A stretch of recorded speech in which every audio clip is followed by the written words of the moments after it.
Oke, selamat pagi Pak Martinus. Pagi Pak. Iya, pagi. Iya, saya minta waktu Pak, ada wawancara untuk Bapak serangkaian dengan pengambilan keputusan di sekolah Bapak. Sekolah Bapak SMP Satap Negeri 25 Sigi. SMP Satap Negeri 25 Sigi ya. Ada waktu Pak ya? Ada. Iya, ada waktu untuk bisa kita wawancara sedikit. Ya. Ya, terima kasih Pak ya. Oke. Yang pertama Pak, bagaimana cara Bapak mengidentifikasi kasus-kasus yang merupakan dilema etika atau bujukan moral? Saya mencatat semua dilema-dilema dan masalah yang ada di sekolah. Kemudian setelah itu saya akan mencarikan jalan keluarnya atau solusinya. Oh iya, ya. Berarti dicatat baru dicarikan jalan keluarnya. Oke, terima kasih Pak. Kemudian yang berikut, bagaimana Bapak menjalankan pengambilan keputusan di sekolah Bapak, terutama untuk kasus-kasus di mana dua kepentingan yang sama-sama benar atau sama-sama mengandung nilai kebajikan. Ya. Bagaimana mengambil keputusan itu kalau dia dilema, maksudnya sama-sama benar? Saya kadang mengambil keputusan itu dengan mempertimbangkan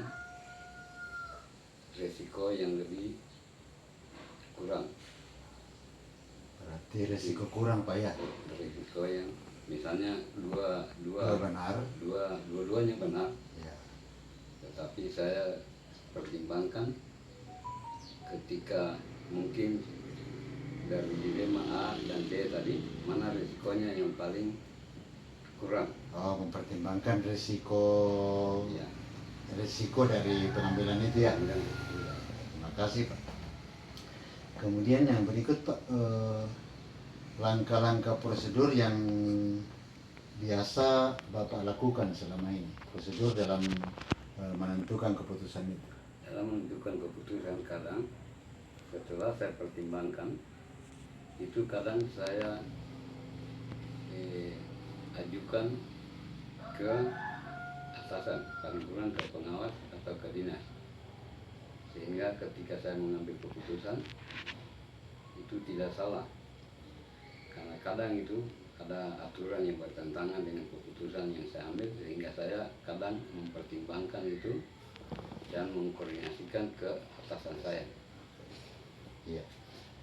Yang berikut, selama ini Bapak anggap efektif dalam mengambil keputusan pada kasus dilema etika itu, Bapak anggap efektif atau tidak? Selama ini, apakah itu Kalau efektif? selama ini saya pikir itu efektif. Efektif selama ini Pak ya? Ya. Cara begitu. Oke, terima kasih Pak. Kemudian apa saja yang menurut Bapak efektif itu kira-kira?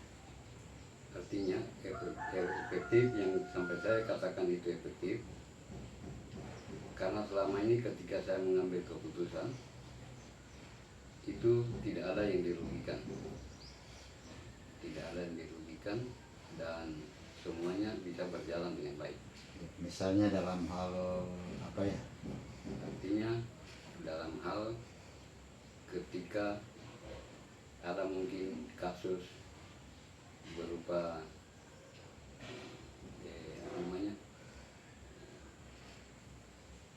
berupa kekurangan tenaga atau Kekurangan tenaga Pak ya? tenaga guru, atau karena di sekolah kan belum lengkap guru, Ya.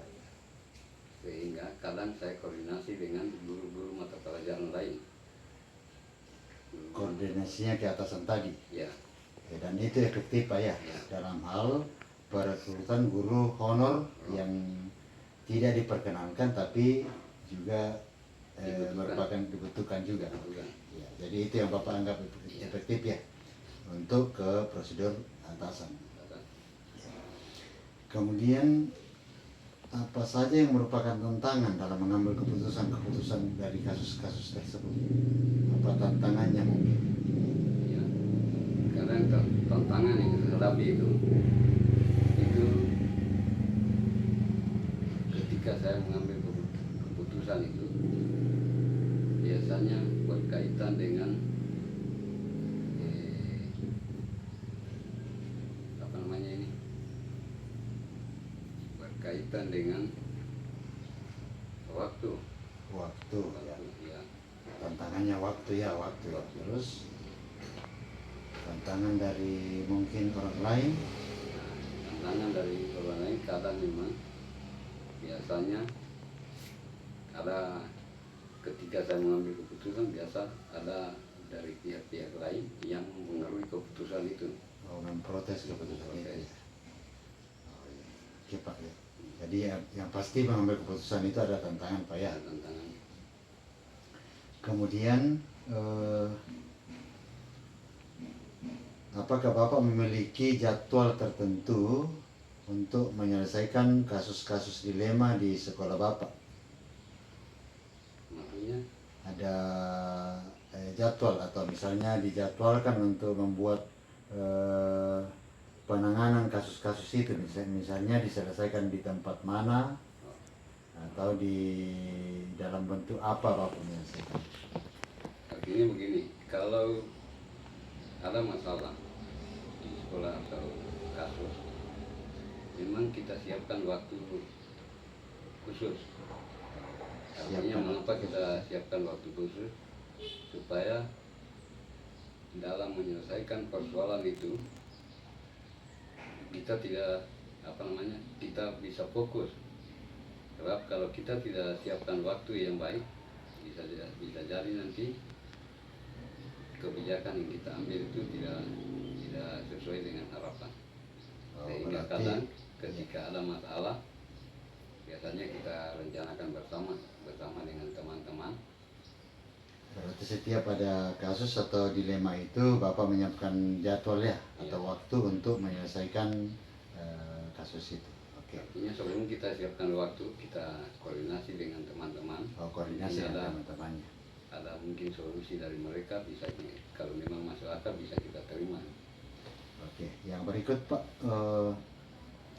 adakah seseorang atau faktor lain yang selama ini mempermudah Bapak untuk mengambil keputusan pada kasus-kasus dilema etika itu?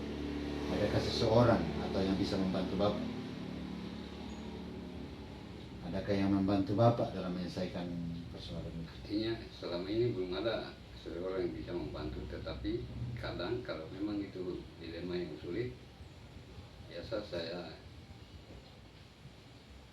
bisa sampaikan atau koordinasikan sama teman-teman yang saya anggap bisa membantu saya untuk menyelesaikan. Tapi selama ini sudah ada yang pernah membantu Bapak mencarikan solusi? Artinya berdiskusi dengan teman guru kah? Bahwa seperti ini yang kita akan putuskan nanti. Iya, selama ini ada. Ada ya. Berarti termasuk tadi ke pengawas kan? Iya. Iya. Berarti selama ini sudah ada orang yang biasa membantu Bapak dalam mengambil keputusan pada kasus-kasus tersebut. Contohnya tadi apa ya tadi, pengawas atau pengawas dengan Dinas. Dengan teman-teman guru juga ya, dinas ya, pengawas dinas, kepala sekolah lain juga biasa ya. Ya. Oke Pak, jadi menurut Bapak selama ini sudah ada orang yang membantu Bapak, misalnya kepala sekolah, teman kepala sekolah kah, untuk menyelesaikan masalah itu ya? Sudah pernah ada ya? Ya, terima kasih Pak. Kemudian dari semua yang Bapak telah lakukan tentang keputusan dilema etika itu, apa kira-kira yang Bapak petik dari pengalaman itu? Apa yang bisa Bapak petik pengalaman mengambil keputusan yang dilema itu? Ya,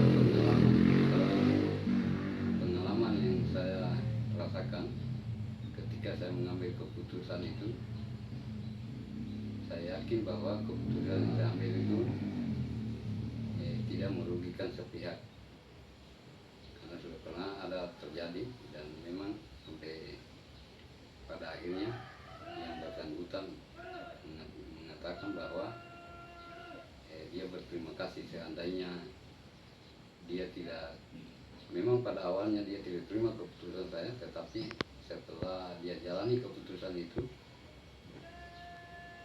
ternyata dia anggap bahwa memang mungkin di sini jalan Tuhan untuk saya. Oh, ya. Berarti pelajarannya sama Bapak itu ada hikmahnya ya? Hikmahnya, Hikmahnya kira-kira untuk Bapak apa? hikmahnya untuk saya sebenarnya, saya yakin bahwa itu bukan kemampuan saya, tetapi itu atas bimbingan dan tunjuk dari Tuhan Yang Maha Kuasa. Jadi pembelajarannya bahwa mengambil keputusan itu juga tidak terlepas dari Yang Maha Kuasa, Pak ya. Oke, Pak. Jadi terus apakah Bapak merasa senang selama ini ketika mengambil keputusan dan itu meskipun dilema, tapi Bapak sudah berani mengambil sebuah keputusan? Apakah apa yang Bapak rasakan kira-kira? Artinya karena keputusan yang saya ambil ini menurut saya itu bukan juga sempurna, tetap paling kurang mendekati sempurna, sehingga menurut saya itu saya merasa puas karena saya mampu untuk mengambil keputusan seperti itu. Berarti Bapak dalam mengambil keputusan itu prioritasnya pada mana yang agak kurang risiko ya? Risikonya. Ya, yang kurang risiko. Oke Pak, terima kasih Pak wawancaranya. Ya, kiranya sehat Pak Martinus selalu untuk menjalankan tugas sebagai kepala sekolah di SMP Satap 25 Sigi Pak ya. Ya. Terima kasih dan selamat siang Pak.